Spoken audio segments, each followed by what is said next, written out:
पहलगाम में आतंकवादी घटना घटने के बाद भारत बहुत ही मजबूती से आतंकवाद का जवाब दे रहा था और अचानक से जो सीज फायर हुआ और जिसमें कि एक तीसरी शक्ति है जिसने कि ऐलान किया कि भारत और पाकिस्तान के बीच सीज फायर पे सहमति बन गई है, ये अनाउंसमेंट अमेरिका ने किया।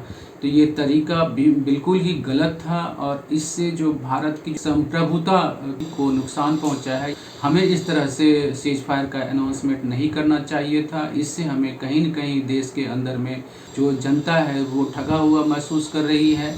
सरकार में बैठे हुए बहुत लोग हैं जिन्हें समझ में नहीं आ रहा है कि वो हम क्या करें, कैसे करें और ये अचानक से क्यों हुआ। इवन कि जो हमारे जवान हैं, सैनिक हैं, उनको भी लग रहा होगा कि अचानक से ऐसा क्यों हुआ, क्योंकि उनका जोश बहुत हाई पे था।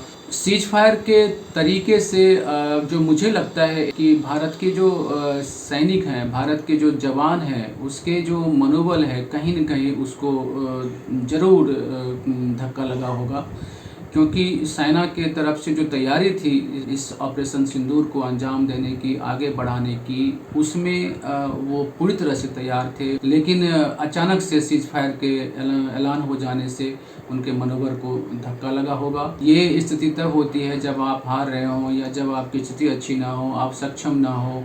हम हर तरह से सक्षम हैं, इसके बाद भी अगर मान लीजिए कि इस तरह की सैन्य ऑपरेशन के बीच में सरकार के स्तर पे ये निर्णय हो जाए कि हम युद्ध वापस कर रहे हैं या पीछे हट रहे हैं या हम सीज फायर पे सहमत हो गए हैं, तो वो किसी भी सैनिक को अच्छा नहीं लगेगा। तो मुझे लग रहा है कि भारत सरकार जब इस तरह की कोई भविष्य में फैसला करे तो कम से कम इस फैसले को लेने में सैनिकों की सहमति जरूर होनी चाहिए। आप 1980 के दशक से आतंकवाद से लड़ रहे हैं, आतंक के कितने दर्द झेले हैं। पाकिस्तान के बारे में आपको पूरी तरह पता है कि आतंकवाद को वो फंड कर रहा है, अपने आतंकी तैयार कर रहे हैं, भारत को नुकसान पहुंचाता है और ये बार बार हो रहा है और हमने उसका जवाब भी दिया है समय समय पर, लेकिन हम आतंकवाद को ख़त्म नहीं कर पाए हैं।